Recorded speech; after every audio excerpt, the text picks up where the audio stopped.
March 2023. Silicon Valley Bank collapses. The 16th largest bank in America. Gone in 48 hours. Depositors panic. Tech startups can't make payroll. Venture capitalists demand action. Within days, the government announces all deposits protected. Not just the $250,000 insured by law. All of them, including the $50 million accounts, the $100 million accounts. Total cost to protect uninsured deposits, $175 billion. But here's what they didn't tell you. The same venture capitalists who lobbied for the bailout had pulled their money out weeks earlier. They knew the collapse was coming. And after the bailout, they bought SVB's assets at 30 cents on the dollar. Welcome to Financial Rewind. I'm here to show you the patterns they hope you never notice. And today, we're exposing the bailout trick, the invisible mechanism that transforms every financial crisis into a wealth transfer from the public to the same small group of insiders. This is how you profit from disaster, not by causing it, though sometimes they do, but by positioning yourself on the right side of the inevitable rescue. Let's go back. September 2008, the peak of the financial crisis. Lehman Brothers has just collapsed. Markets are in freefall. Credit is frozen. The Treasury Secretary, Hank Paulson, calls an emergency meeting with congressional leaders.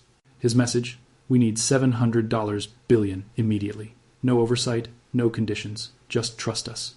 The first vote fails. The stock market drops 777 points in a single day, the largest point drop in history at the time. Congress votes again. This time it passes. $700 billion for the Troubled Asset Relief Program, TARP. The official story: save the financial system, prevent another Great Depression. But watch what actually happened. Paulson, the Treasury Secretary, came from Goldman Sachs. He'd been CEO until 2006. His chief of staff, Neel Kashkari, also from Goldman Sachs. The program structure, designed by Goldman Sachs advisors. And when the money was distributed, here's what happened. Goldman Sachs received $10 billion in TARP funds, plus another $13 billion through the AIG bailout. AIG owed Goldman $13 billion on credit default swaps, so when the government bailed out AIG, the money flowed to Goldman. Total to Goldman, $23 billion. But Goldman had bet against the very mortgage securities it was selling. Internal emails later revealed Goldman executives calling their own products shitty deals while selling them to clients. When the crash came, Goldman's short positions paid off.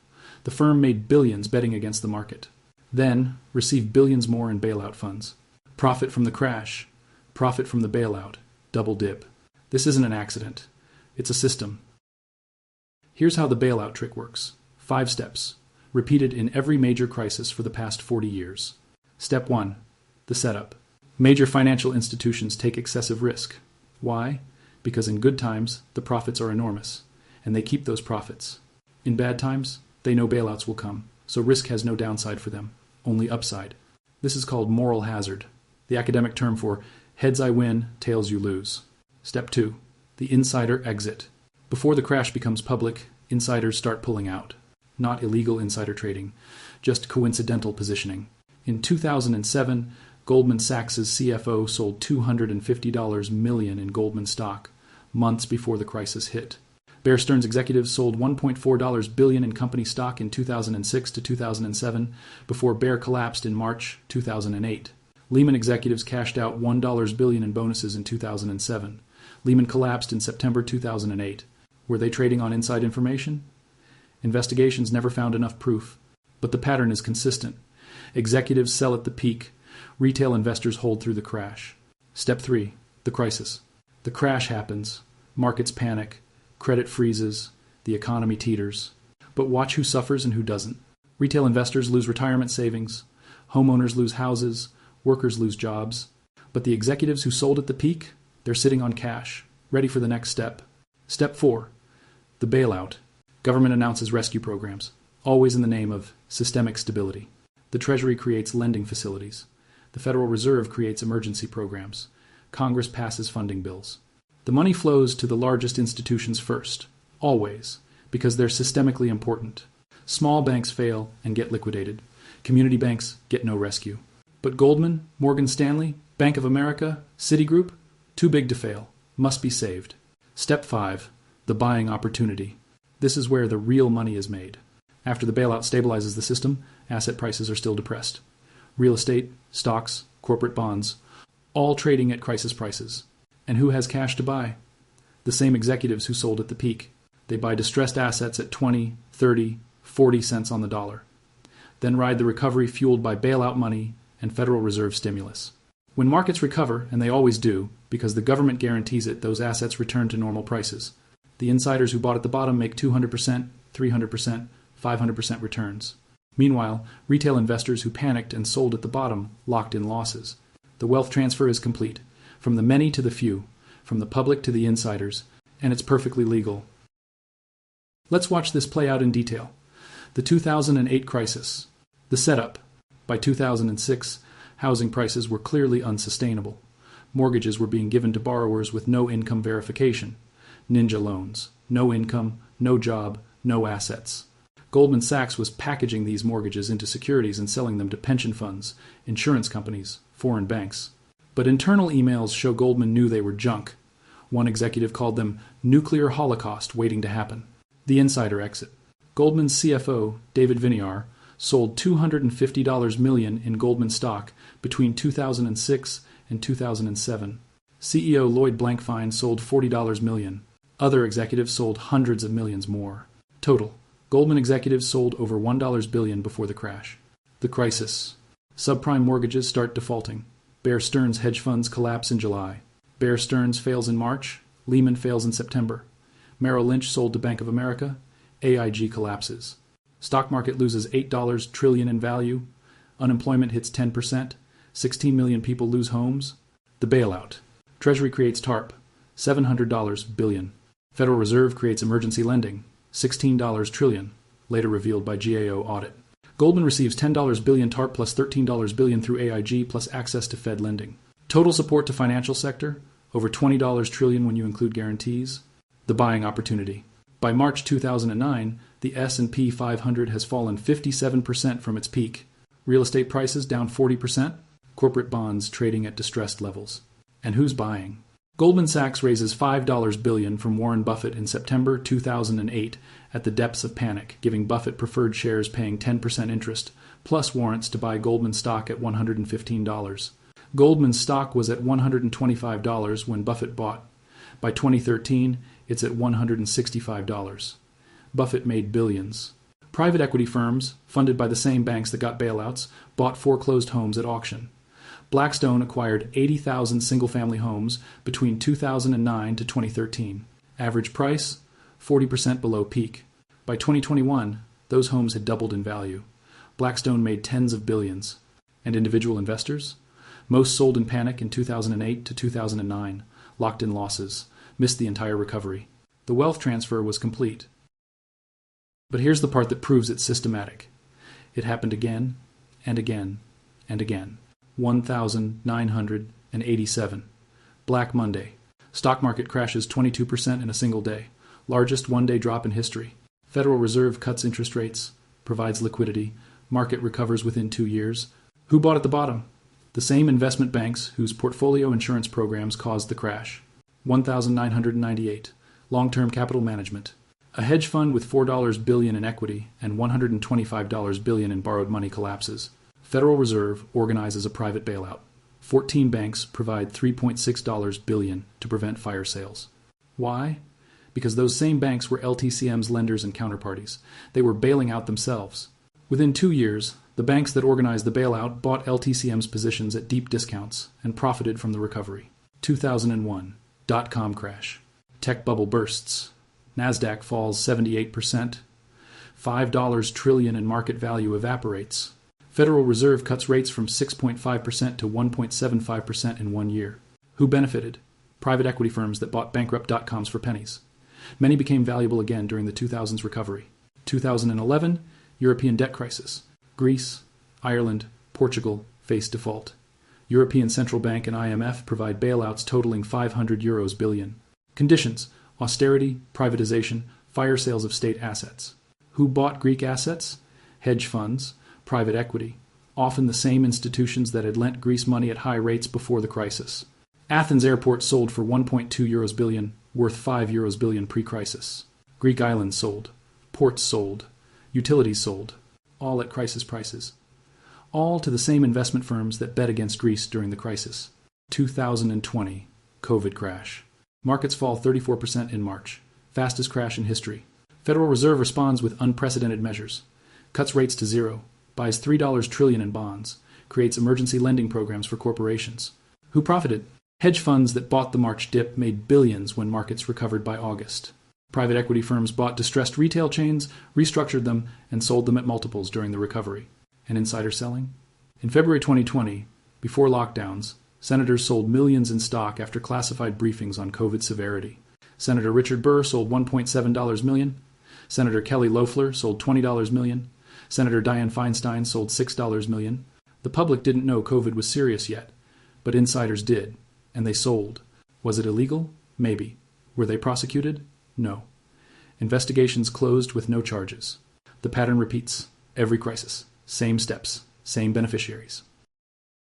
Now let's talk about Silicon Valley Bank in 2023, because it shows the trick is still running.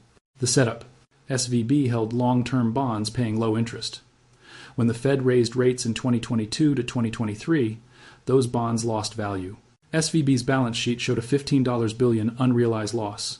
If they had to sell bonds to cover withdrawals, they'd be insolvent. This was visible in their public filings. Anyone paying attention could see the risk. The insider exit.